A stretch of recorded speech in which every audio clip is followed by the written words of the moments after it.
Welcome, everyone, to this deep dive. Today, we're really stepping away from the everyday stuff. Yeah, definitely not politics or the usual headlines. No, we're diving into some, well, truly mind-bending ideas. Metaphysics, Things like the absolute oneness of Gaudi, what time really is. and these strange paradoxes. Paradoxes that apparently define not just the creator, but surprisingly, us too, our inner lives. And look, this is complex stuff, no doubt. But our goal here, our mission, if you like, is to sort of guide you through it. The sources we're looking at, they actually try to explain these huge ideas simply, using analogies you can, grab onto. So we're aiming to pull out those key nuggets, the metaphors that hopefully make these really abstract things feel a bit more relatable. And the big one we're starting with, the idea everything else seems to flow from, is that the creator himself is, get this, a living paradox. A thing and its opposite at the same time. Which sounds impossible, right? Yeah. How does logic even handle that? Where do we start? Well, the sources say we start at the absolute foundation, the beginning of all wisdom, they call it. Okay. It's the simple, absolute faith. The creator, Gaudi, the ultimate reality, he is one. Just one. Just one. He alone exists. And crucially, there's no oneness like his. It's a unique kind of unity. Okay, so if we start there, only one absolute reality that immediately messes with our ideas about, like, space and time, doesn't it? Absolutely. It has to, because this absolute reality, this oneness, is inherently beyond time. Beyond time. How so? Well, when we say Gaudi is one, it means he isn't constrained like we are. The sources put it like this: he was, he is, and he will be. All at once. Sort of applies that, yeah. In this single absolute reality where everything is unified, well, you can't have opposites in the way we think of them. Like darkness and light, good and evil. Exactly. Those distinctions, those separations, they don't exist there. It's all just contained within that simple, singular oneness. Okay, here's where my brain starts to hurt. Yeah. I look around, you look around, we see billions of things, constant change, actions, details, galaxies. Right. Infinite complexity, it seems. So how does all that Yeah.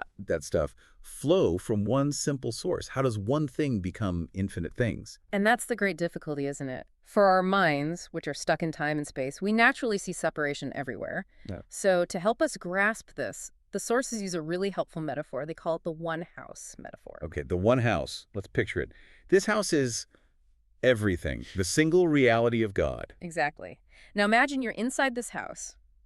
If God is absolutely one, and he is the house and everything in the house, how can you say, I'm going outside?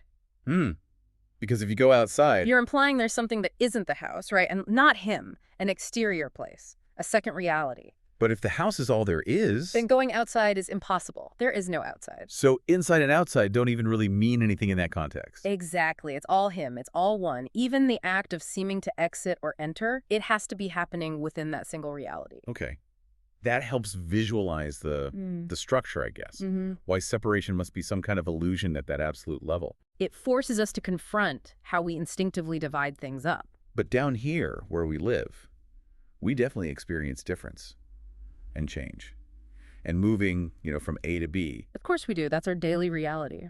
So if it's all fundamentally one, what creates this feeling, this experience of separation and movement? What's the mechanism? Well, the sources have an answer for that, too. They explain that all these billions and billions of details, the appearance of difference, the chaos we perceive, it originates purely because our existence, our perception, happens inside time. Ah, okay, so time is the key. It seems to be. Inside the dimension of time, difference and change aren't just visible, they're like the main feature, the defining characteristic of how we experience things. So time is like a prism, taking this single white light of absolute reality and breaking it into all the colors and chaos we see. That's a really good way to put it, actually. Yeah. Time is the engine of separation, you could say. And this leads to, well, you mentioned a really radical claim earlier. Ah, yes. This is probably the most jarring idea in the sources. Go on. They state that in absolute reality, since the creation of the world, we have not moved even 1 millimeter. Whoa. And not even 1 second has actually passed. Hold on. Millimeter. Second. That flies in the face of, well, everything. Physics, personal experience. If I walk across this room, I moved. I can measure it. I know. It challenges everything we observe directly. Are they saying physical reality is just an illusion? Or maybe? Is it that our relative movement isn't the same as absolute movement. What do the sources suggest? They suggest that the experience of motion, the feeling of covering distance, is a kind of localized illusion. It's specific to being inside the dimension of time. Okay.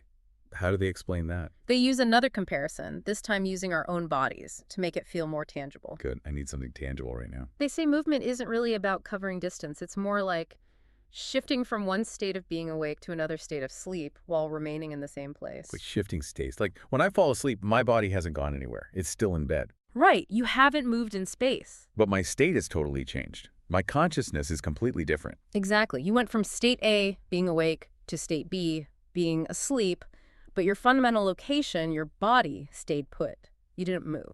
So the sources are arguing that all change, even walking across a room, is fundamentally just a shift between states within the same single reality. And time is what makes it look like movement. That's the core idea, yeah. It's all transitions between states, defined only by time. Wow. Okay. That's a lot to take in. But it connects directly to the next point, doesn't it? This awake state versus a sleep state. That's where the human paradox comes in. Yes, exactly. It mirrors the creator's paradox. If God is a living paradox holding opposites together in unity, then we too have these internal conflicts. We're not simple, single things either. We contain opposites.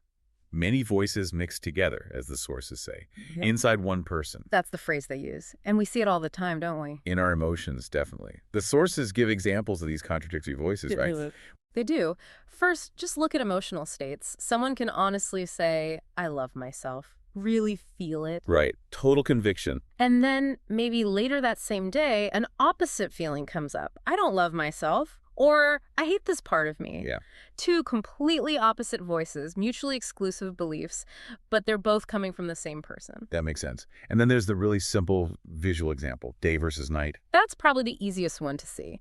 By day, a person is upright, on their feet, active, moving forward. Vertical. Vertical. And by night, they lie down, horizontal, passive, resting. One thing the person and its complete opposite posture within 24 hours. Same person. Exactly. It's the paradox right there, visually. Yeah. One thing and its opposite in the same being. Okay, so let's dig into the essence of these two states, because this seems crucial for understanding our potential. What defines us when we're awake versus asleep? Right. So when we're awake, our essence, our sense of self, is totally tied up with the mind, the ego. Meaning our name, our history. Our name, yeah. Our characteristics, what we think we are, our life goals, what we like, what we dislike. We basically know our limits, or what we think are our limits. Okay, that's the awake self, limited by the known mind, and the sleeping self. Now this is where it gets interesting. When we fall asleep, the mind, the name, the goals, the limits, they all step aside. They go quiet. They go quiet. And what's left? Pure, raw imagination. Just imagination. The sheer power of imagination. And here's the key. In that state, the sleeping state, the person has no name. No name. And because they have no name, they aren't tied to any specific form or history or limitation. So they could be anything. Potentially, yes. They can take on any name or form they want, according to the sources. It's a state of pure potential. Right. Okay, so that's where the power for real change lies. Yeah. If the sleeping self is limitless imagination, that must mean we actually hold the power to completely rewrite ourselves. The potential is absolutely infinite, yes, but, and this is the big but. There's a catch. There's a huge tragic catch, a fundamental flaw in how we experience this, which stops us from using that power. And the core problem is they don't talk to each other. The awake self and the sleeping self. Precisely. The sources state it very clearly. The awake person and the asleep person have never met. Never met. What does that mean practically? Well, think about it. Every single morning, you wake up, and what happens instantly? I remember who I am, my name, my problems, my plans. Exactly. You snap right back into the known mind, the known name, and in that instant, you completely forget the nameless, limitless, imaginative self you just were. The memory gets wiped clean. Completely wiped. Every day. And this total separation, this disconnect is why changing our fundamental nature or fixing things in the world that seems stuck, why it feels so incredibly difficult, maybe even impossible. Wow. So the power is right there every night. But it's like it's on a different frequency we can't tune into when we're awake. That's a great way to think about it, an inaccessible channel. We have the potential, but we forget it the moment consciousness returns. We need that specific example the sources use, the anecdote about the thin person.